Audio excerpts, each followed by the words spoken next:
My family missed my birthday for the fifth year in a row. Then, exactly 7 days later, my mother emailed me a PDF invoice for my brother's yacht party. My name is Catherine Miller. I'm 31 years old, and I work as a senior marine insurance analyst in Annapolis, Maryland. I spend my days reviewing claims for damaged boats, fraudulent charter bookings, and wealthy people who think rules are optional because they own something with a deck and a champagne cooler. So when my mother sent me an invoice titled Brandon Birthday Yacht Split, I knew exactly what I was looking at before I even opened it. A request. A demand. A trap dressed up like family. The amount due was $3,000. Under the note section, my mother had written, "We split even here. Brandon deserves something special this year." I stared at those words while sitting alone at my kitchen island, 1 week after my own birthday had passed without a call, without a card, without even one fake group chat message pretending they remembered. 5 years in a row, they had forgotten me. 5 years in a row, I had told myself they were busy, stressed, distracted, human. But somehow, nobody was too busy to plan a yacht party for my brother. Nobody was too stressed to reserve a private charter, order seafood towers, hire a DJ, and send me my portion of the bill. My fingers were cold when I opened the attached PDF. There was my full name listed under Family Contribution. Not guest, not daughter, not sister. Contribution. That word hit me harder than the amount. Because that was what I had become to them. A payment method with a heartbeat. I scrolled lower and saw the boarding time, the guest list, and one detail that made me laugh out loud in the ugliest way possible. My name was not on the guest list. They wanted my money on board, but not me. For a second, I imagined them laughing on that yacht. Brandon raising a glass, my parents smiling proudly, Chloe taking pictures for Instagram, everyone enjoying a party I helped pay for while pretending I didn't exist. My chest tightened so hard it felt physical. Then something in me went quiet. Not sad quiet, not broken quiet. The dangerous kind of quiet. I opened my banking app, sent exactly $1 and typed the note. I'm not on board. Then I opened every streaming account, every shared subscription, every backup card they had been using under my name, and I started revoking access one by one. Before I tell you what happened after they reported me for fraud, and what I said when they realized whose money they had been spending, tell me, what time is it where you are right now, and where are you watching from? I want to know how far this story travels. I didn't start by screaming. That's what surprised me most. In the past, I would have called my mother immediately, asked if the invoice was a mistake, waited for her to make me feel guilty, and probably ended up paying just to keep the peace. But that night, I didn't touch the call button. I made coffee, opened my laptop, and treated my family the same way I treated suspicious claims at work. I followed the paper trail. The first account was Netflix. My parents had been using my premium plan for 6 years. Then Amazon Prime, Hulu, Disney Plus, Max, Spotify Family, a grocery delivery membership, cloud storage, and a roadside assistance plan my father swore he only used once or twice, even though I found 11 service calls under his vehicle. Then came the credit cards. I had added my mother as an authorized user years earlier after she cried about an emergency dental bill. I had added my father when his card mysteriously stopped working during a business trip. I had let Brandon use one backup card when he claimed he needed it for gas while getting back on his feet. Chloe had my food delivery login because she said ordering through mine gave her better discounts. They were all small things when taken separately.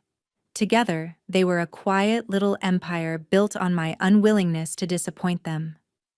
I sat there clicking through statements, and the truth became humiliatingly clear. They didn't forget I existed. They remembered perfectly whenever my accounts made their lives easier.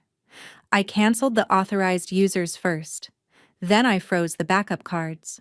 Then I changed passwords, logged out every device, canceled subscription sharing, and transferred every account to two-factor authentication only I controlled.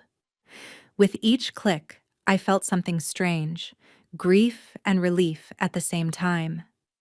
I still loved them. That was the miserable part. I loved people who could remember my billing cycle but not my birthday. When I finished, I sent one short email to the family group thread. Effective immediately, all accounts, cards, subscriptions, and memberships under my name are for my use only. Please make your own arrangements. I didn't mention the forgotten birthday. I didn't mention the invoice. I didn't beg them to understand. I simply stopped paying for people who treated me like a wallet with good manners. 47 minutes later, my phone rang. Mom. I let it ring until it stopped. Then came Dad. Then Brandon. Then Chloe. Then Mom again. Finally, the texts began. Mom wrote, Catherine, what is going on? Your father can't access Prime. Dad wrote, the gas card was declined. Fix it. Brandon wrote, why did Spotify kick me out during my workout? Are you serious? Chloe wrote, this is so petty. It's literally my show night. Not one person said happy belated birthday. Not one person asked why I was upset. They only noticed the locked doors because, for once, they were standing outside them. I placed my phone face down and laughed once, not because it was funny, but because if I didn't laugh, I would have cried. Around midnight, Mom finally sent a voice message. Her tone was tight, fake soft, the voice she used when she wanted to sound hurt instead of angry. Catherine, sweetheart, I don't know what kind of mood you're in, but punishing the family over money is not like you.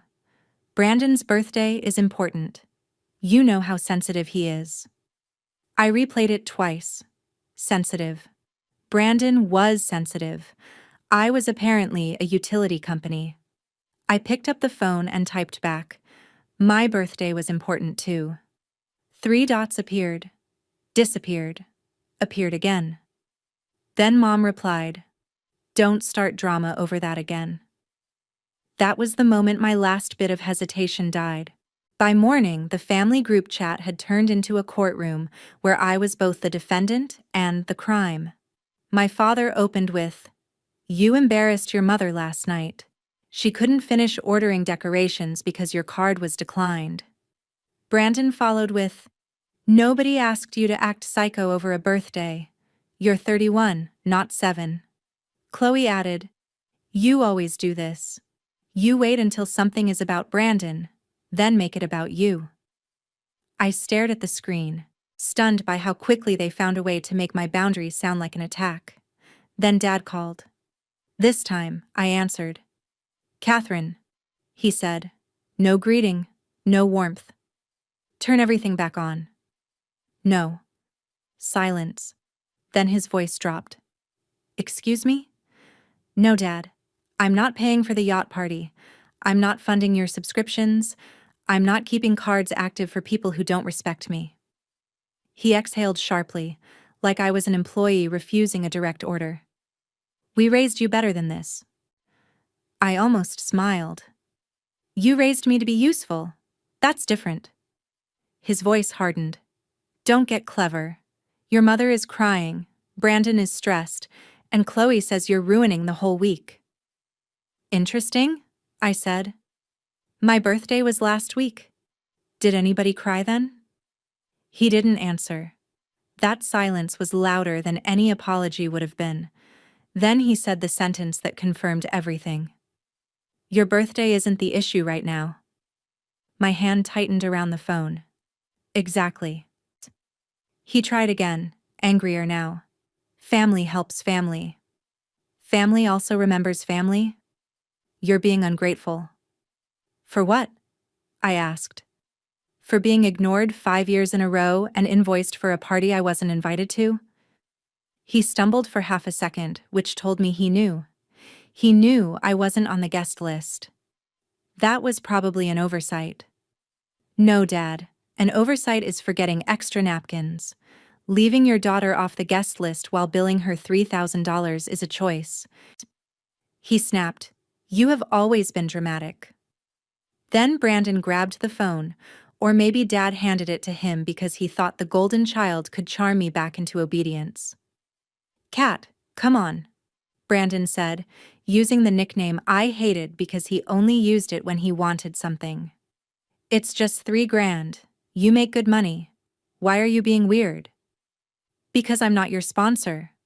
He laughed. Sponsor? Please. You act like you're some victim. You don't have kids. You don't have a husband. What else are you spending money on? There it was. The family logic laid bare. Because I was single, my resources were public property. Because I had no children, my time belonged to them. Because I lived quietly and responsibly, they assumed I owed my stability to everyone louder and messier than me. I'm spending it on myself, I said. Try it sometime. Brandon's voice turned ugly. You know what? Keep your stupid dollar. I hope you enjoy being alone. Then he hung up. 10 minutes later, my bank sent me an alert. Suspicious activity reported by authorized user. I opened the notification and saw that my mother had called the credit card company claiming her access had been removed without permission. Then another alert came from a streaming service. Account access dispute initiated. They had reported me for fraud on my own accounts. For a full minute I just sat there, staring at the screen. Then I laughed so hard tears came to my eyes. Not because it didn't hurt. It hurt deeply. But because my family had finally done what they always did emotionally, only this time, they had put it in writing. They accused me of stealing control over things that were mine. I forwarded everything to a secure folder, labeled it Miller Family Boundary File, and called my friend Nathan Brooks, who worked in compliance at a regional bank. When he answered, I said, "You are not going to believe what they just did." After I explained, Nathan went quiet, then said, "Catherine, do not delete anything. Screenshot every message, every alert, every invoice, every login attempt. They didn't just throw a tantrum, they created a record." That sentence changed the temperature in the room. A record. My family thought they were pressuring me. They were actually giving me evidence. By Friday, the panic had spread far beyond passwords, streaming apps, and declined cards. At first, I thought they would yell for a day, realize I was serious, and find their own way to pay for everything. But my family had never been good at accepting consequences when blaming me was easier. Brandon's yacht reservation required a final payment by noon, and apparently, Mom had assumed she could simply run it through the card I had frozen. When the charge bounced, the charter company emailed everyone on the planning thread with a polite but firm message. Final payment could not be processed. Please provide valid cardholder authorization within 24 hours to avoid cancellation. I knew because Mom accidentally copied me when she replied in all caps, "Please run it again. This card should work." I sat at my desk during lunch break, staring at that email, almost impressed by the arrogance. She wasn't asking me, she wasn't apologizing, she wasn't even embarrassed. She was still trying to force my money through a locked door and seemed offended that the lock had worked. The yacht company responded again, saying the primary cardholder would need to authorize the transaction directly. For the first time in my life, a business policy defended my boundary better than my own family ever had. 10 minutes later, Brandon texted, "You're making me look poor in front of my friends." I replied, "Then pay like you're rich." He sent back, "You're pathetic." I didn't answer. Chloe posted an Instagram story with a black background and white text. "Some people will sabotage family happiness because they're bitter no one celebrates them." Under it, she added a little anchor emoji, just in case everyone needed help understanding the yacht reference. My face burned when I saw it, but I didn't reply. I took a screenshot and saved it in the folder Nathan had told me to keep. Then Brandon texted again. Mom says you're mentally unstable. Honestly, I'm starting to agree. That one hit differently, not because it was new, but because it was familiar. Whenever I resisted, I was dramatic. Whenever I cried, I was too sensitive. Whenever I asked for fairness, I was selfish. Whenever I set a boundary, I was unstable. They had a label ready for every emotion I was allowed to have, except obedience. I called Nathan Brooks during my afternoon break and tried to keep my voice steady. But the second he answered, everything cracked. Maybe I am overreacting, I said. Maybe normal people don't cut off their family over a birthday. Nathan didn't rush to comfort me with empty words. That was why I trusted him. He let the silence sit for a moment, then said, Catherine, listen to what you just said. This is not about a birthday. This is about 5 years of being erased, then receiving an invoice that proved they still expected payment from the person they erased. I pressed my fingers against my eyes. I hate that I still want them to care. Of course you do, he said gently. You're not a machine. Wanting love from your family doesn't make you weak. But people who benefit from your silence will always call your boundary cruel. That sentence stayed with me long after we hung up. That night, I did something small, symbolic, and painful. I opened the shared family photo album I had managed for years. There were Thanksgiving dinners where Brandon sat in the center of every picture. Christmas mornings where Chloe held expensive gifts while I smiled in the background, wearing the sweater I bought myself. Birthday dinners I had planned for everyone else. Vacations I helped pay for and barely appeared in because I was always the one taking the photo. I didn't delete anything. I wasn't trying to erase the past or pretend it hadn't shaped me. I simply removed myself as the album owner, downloaded a private copy, and changed the shared folder permission so nobody could add me back without asking. Then I renamed my own copy, before I chose myself. I cried after that. Not loudly, not dramatically, just quietly at my kitchen table with my laptop still open. It felt like grieving a version of myself who had waited so patiently for people who never hurried toward her. The next morning, Mom texted, "We need to meet. Your father says this has gone too far." I stared at the message while drinking coffee that had gone cold. A few minutes later, another text came in. "You owe this family a conversation." Not, "We owe you an apology." Not, "We need to understand." Just another debt they believed I carried. Nathan suggested I meet them only in public, only with proof, and only if I was ready to leave the moment they started attacking me. So I agreed to meet at a quiet cafe near the Annapolis harbor, not far from the marina where Brandon's yacht party was supposed to happen. Mom replied within seconds, "Good. Come ready to apologize." I stared at that sentence for a long time. Come ready to apologize. Not talk. Not listen. Not repair. Apologize. Something inside me settled into place with a calmness that almost scared me. I printed the invoice, the guest list without my name, the fraud alerts, the declined charge notifications, Chloe's Instagram story, Brandon's insults, and screenshots of every message where they demanded access before they asked how I felt. I put everything in a blue folder and wrote one word across the front: receipts. If my family wanted a meeting, they were going to get the most organized disappointment of their lives.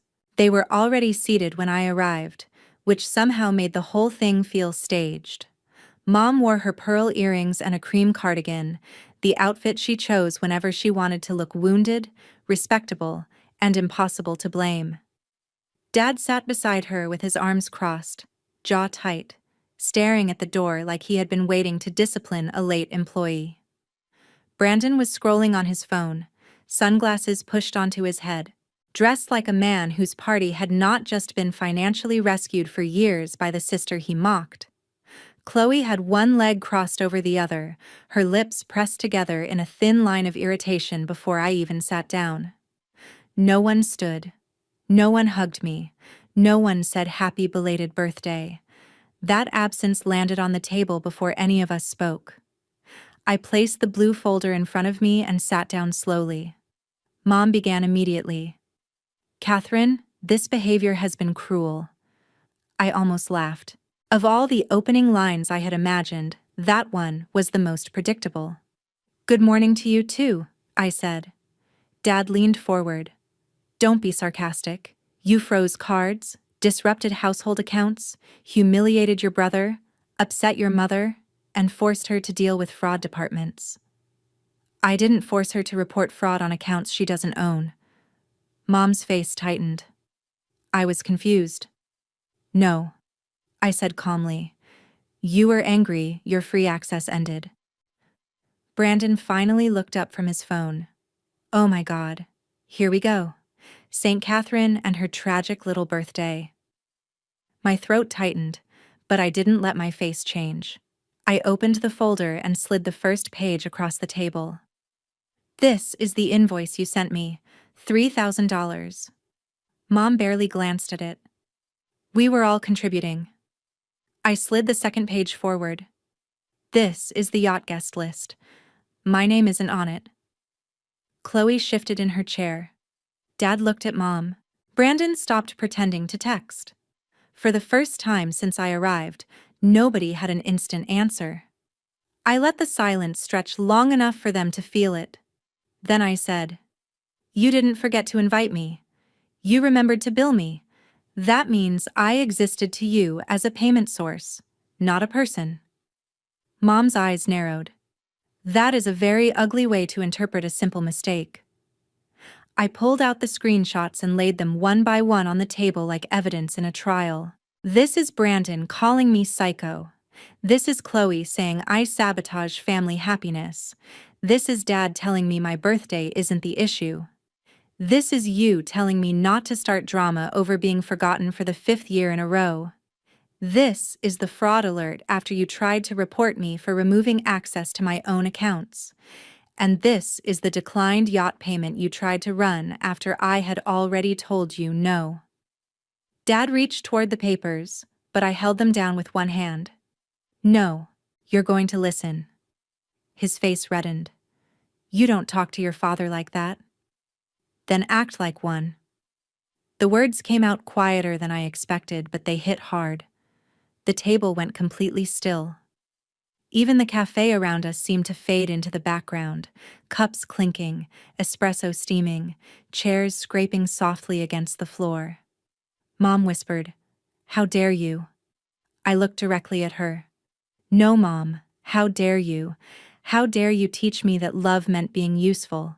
How dare you celebrate Brandon like he hung the moon while treating me like the bank that keeps the lights on? How dare you forget my birthday 5 years in a row and then send me an invoice 1 week later like I should be grateful to be included in the cost, but not the celebration?" Brandon leaned back with a bitter laugh, but I could tell he was uncomfortable now. "You're acting like we stole from you. You tried to spend on cards I pay. You used accounts I fund. You billed me for a party I wasn't invited to. Pick a softer word if it helps you sleep." Chloe muttered, "This is why nobody wants to celebrate you. You make everything intense." I turned to her. "No, Chloe. Nobody celebrates me because I made it easy not to." I smiled, paid, forgave, and pretended crumbs were enough. "I trained all of you to believe I would accept anything as long as you called it family. That ends now." Mom's voice started to shake, but it still sounded more offended than sorry. "So what do you want? For us to beg? Is that it? You want to sit here and punish us until we humiliate ourselves?" I shook my head. "I want nothing from you today. That's the point." Dad frowned. "Catherine, don't be ridiculous. Families fight. Families forgive. You don't just walk away because people make mistakes." "Mistakes?" I asked. "A mistake is forgetting to pick up milk. A pattern is forgetting your daughter's birthday 5 years in a row. A mistake is sending the wrong attachment. A pattern is expecting me to pay for things while leaving me out of them. A mistake is misunderstanding an account. A pattern is reporting fraud when I finally say no. For a second, Dad looked away. That was the closest he had come to shame. Brandon tapped the table with 2 fingers, impatient again. Okay. Speech over? Can we fix the yacht payment now or not? I actually laughed then. Not loudly. Just enough for all of them to understand that something between us had permanently shifted. Thank you, I said. That was the clearest answer you could have given me. Mom snapped, Brandon, stop. But it was too late. He had said the quiet part out loud. I gathered the papers back into the folder. From now on, I am your daughter only when you are willing to behave like my family. Until then, I am not your emergency fund, not your subscription plan, not your backup card, not your emotional punching bag, and not your invisible guest. Brandon's face hardened. So you're really going to ruin my birthday? I stood and pushed my chair in neatly. No, Brandon. I'm just not financing it. Mom reached for my wrist, but I stepped back before she touched me. Catherine, sit down. We are not finished. I looked at her hand still hovering in the air and said, You're right. You're not finished. You still have to pay the yacht company. Then I walked out. Behind me, I heard Brandon say, Is she serious? Dad said my name once, sharp and commanding, like he expected the old me to turn around. I didn't. Outside, the harbor air hit my face, cold and salty. My hands were shaking, but my spine felt straight for the first time in years. I had not won my family back. I had done something better. I had stopped losing myself to keep them comfortable. The fallout came faster than I expected, and it was messier than anything I could have planned. By that evening, the yacht company officially canceled Brandon's reservation because the final payment had not cleared and no authorized cardholder had approved the charge. Since the cancellation happened inside the penalty window, they kept the deposit Mom had placed on another card.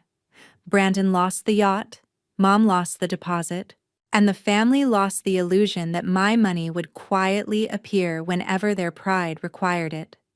At first, Brandon tried to save face by moving the party to a waterfront restaurant, but half of his invited guests suddenly had schedule conflicts once there was no private yacht, no open bar, and no curated Instagram moment. One of his friends posted a story from another boat that weekend with the caption, "Real captains pay their own way." I didn't know if it was aimed at him, but judging by Brandon's furious texts, he thought it was. Chloe's vague Instagram post disappeared after 2 cousins commented, "Wait, wasn't Catherine not even invited?" And, "Why was she paying if she wasn't on the guest list?" Apparently, the story had started spreading through the family faster than Mom could control it. My Aunt Diane called me on Monday morning. I almost didn't answer because I expected another lecture about forgiveness, but her voice was soft. "Catherine, honey, I just want to ask you one thing. Did they really bill you for Brandon's party when you weren't invited?" I closed my office door and said, "Yes." She went quiet for so long I thought the call had dropped. Then she whispered, "I'm sorry." That almost broke me more than the insults, because one sincere apology from the wrong person can make you realize how long you waited to hear it from the right ones. By Tuesday, Dad tried the practical route. He emailed me a spreadsheet titled Family Investment History. On it, he listed braces, school supplies, childhood medical bills, groceries, my share of the electric bill from when I was 16, and even gas used driving Catherine to school. At the bottom, he wrote, "Maybe you should remember who invested in you before acting like we owe you." I stared at that spreadsheet in disbelief. Then I replied with one sentence, "Parenting is not a loan." He didn't respond for 2 days. Mom tried guilt instead. She left voicemails saying she couldn't sleep, saying I had embarrassed her, saying the family was falling apart over nothing, saying Brandon had been humiliated in front of everyone. Not once did she say I had been humiliated first. Not once did she say, "I'm sorry we forgot you."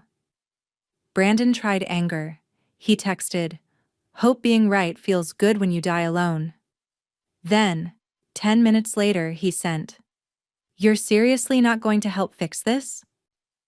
That was Brandon in one sentence. Insult first, request second. Chloe tried reputation management. She wrote, "Can we at least agree not to tell people details?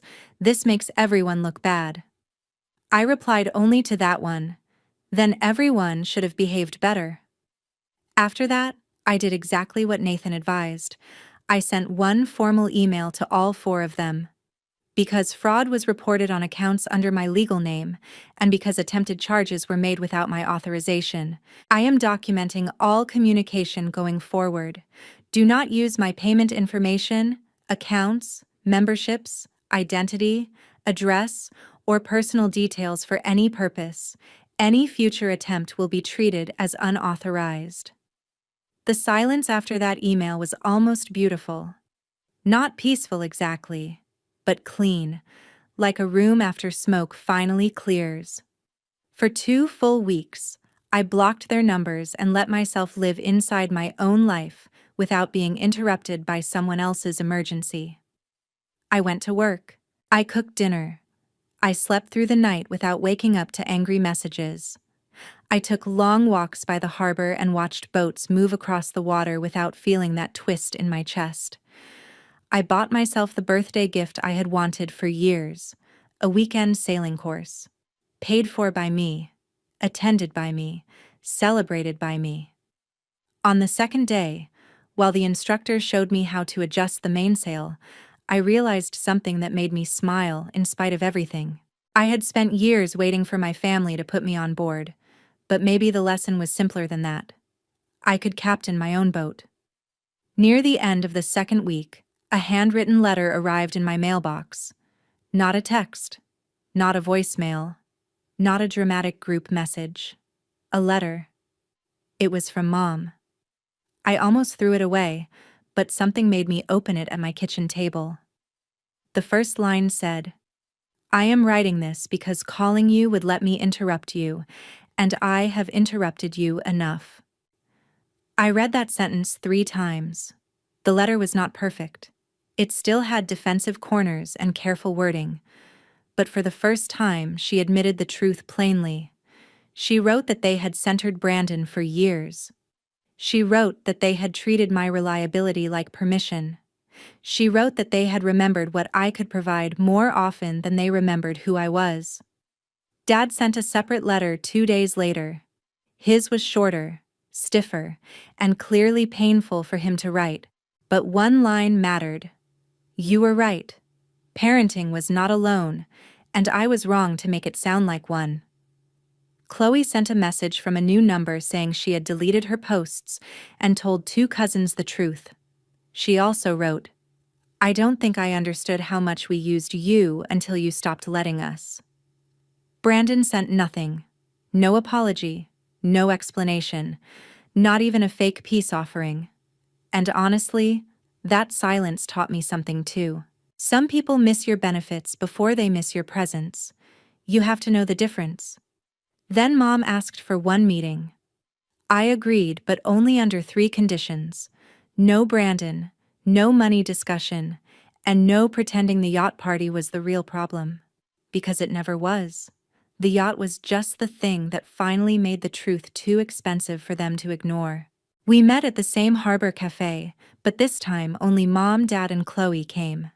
Mom looked smaller without her performance of control. Dad looked tired. Chloe looked embarrassed in a way I had never seen before. For a while, nobody spoke. Then Mom placed an envelope on the table. Inside was a printed apology, signed by all 3 of them. Not a dramatic speech, not a perfect confession, but specific. They wrote that they had forgotten my birthday for 5 years. They wrote that sending me the yacht invoice was selfish and humiliating. They wrote that reporting fraud was wrong. They wrote that I had not abandoned the family by setting boundaries. They had pushed me away by treating my kindness like an obligation. I read every word slowly. Then Dad cleared his throat and said, "We also told your aunt and cousins the truth. Not every detail. But enough." That mattered. Not because I needed public revenge, but because toxic families love private apologies after public disrespect. I needed them to stop protecting the lie. Chloe looked at me and said, "I was jealous of you." I blinked. She swallowed hard. "Not because they favored Brandon, because you always seemed like you didn't need anyone. I thought that meant you were cold. Now I think maybe you were just tired." For the first time, I saw something human behind her sharpness. I nodded, but I didn't rush to comfort her. That was another old habit I refused to carry. Mom asked quietly, "Can we fix this?" I looked out toward the water. A small white sailboat moved across the harbor, steady and bright against the gray afternoon. "Maybe," I said, "but not by pretending it didn't happen, and not quickly." Dad nodded. "What do you need?" I took a breath. For the next 6 months, I'm staying low contact. No financial requests, no shared accounts, no guilt messages, no using family as a weapon. If you want a relationship with me, you build it with respect, not emergencies. Mom's eyes filled with tears, but this time she didn't use them to control the room. "Okay," she whispered. "And Brandon?" Chloe asked. "Brandon can reach out when he's ready to apologize without asking for anything." He didn't, by the way. Not for months. And that silence taught me something too. Some people miss your benefits before they miss your presence. You have to know the difference. My family did not magically become perfect. This is not one of those stories where everyone hugs at the end and years of damage disappear over coffee. But they did lose something. They lost unlimited access to me. They lost the version of Catherine who paid, smiled, absorbed, and came back every time someone said, "But we're family." And I gained something far more important than revenge. I gained proof that I could survive their disappointment. I learned that family is not a title people get to wave while treating you like a resource. Family is built through fairness, effort, memory, and respect. Sometimes, to save yourself, you have to let the old version of your family collapse so something healthier has a chance to exist, even if that healthier family begins with only you and the people who truly show up. Don't be afraid of being called ungrateful when all you're doing is taking back your dignity. Don't be afraid of silence after years of noise, and don't keep paying emotional invoices for people who never even put your name on the guest list. So tell me honestly, if your family forgot your birthday for 5 years, then demanded $3,000 for someone else's yacht party, would you forgive them, cut them off, or send exactly $1 like I did? Comment your answer below.